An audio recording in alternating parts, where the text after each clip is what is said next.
மனசு ரொம்ப கஷ்டமா இருக்கு. விஜயகாந்த் அவர்கள் வந்து அசாத்தியமான ஒரு மன உறுதி உள்ள மனிதர். எப்படியோ வந்து அந்த உடல்நலத்தில் வந்து ஒரு தேறிட்டு வந்துடுவாருன்னு சொல்லிட்டு எல்லாரும் நினைச்சோம். ஆனால் சமீபத்தில் நடந்த அவங்க தேமுதிக அந்த பொதுக்குழுவில் அவர் பார்க்கும்போது எனக்கு கொஞ்சம் நம்பிக்கை கம்மியாயிடுச்சு.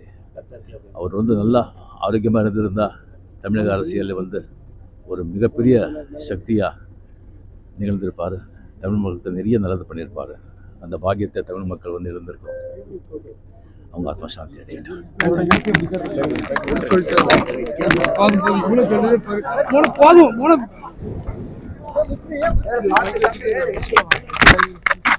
விஜயன் காலுக்குள்ள ஏறி கிடக்கு பாருங்க.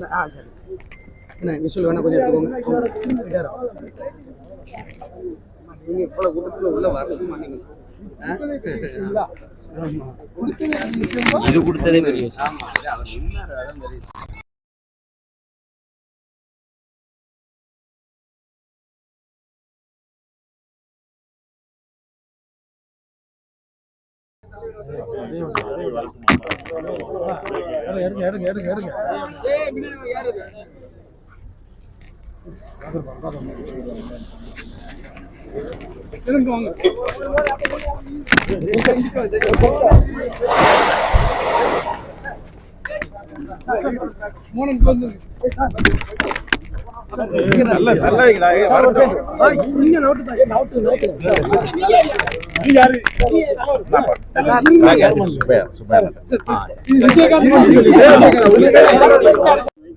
மனசு ரொம்ப கஷ்டமா இருக்கு.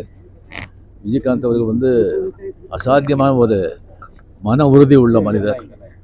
எப்படியோ வந்து அந்த உடல்நலத்தில் வந்து ஒரு தேறிட்டு வந்துடுவாருன்னு சொல்லிட்டு எல்லாரும் நினைச்சோம். ஆனால் சமீபத்தில் நடந்த அவங்க தேமுதிக அந்த பொதுக்குழுவில் அவர் பார்க்கும்போது எனக்கு கொஞ்சம் நம்பிக்கை கம்மியாயிடுச்சு.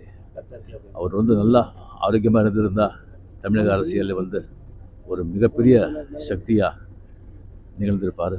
தமிழ் மக்களுக்கு நிறைய நல்லது பண்ணியிருப்பார். அந்த பாக்கியத்தை தமிழ் மக்கள் வந்து இருந்திருக்கோம். அவங்க ஆத்மா சாந்தி அடையட்டும்.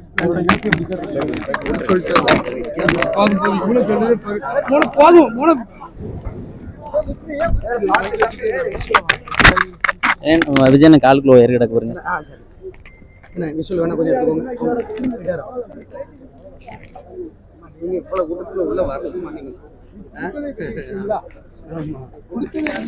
இது கொடுத்ததே பெரிய விஷயம்.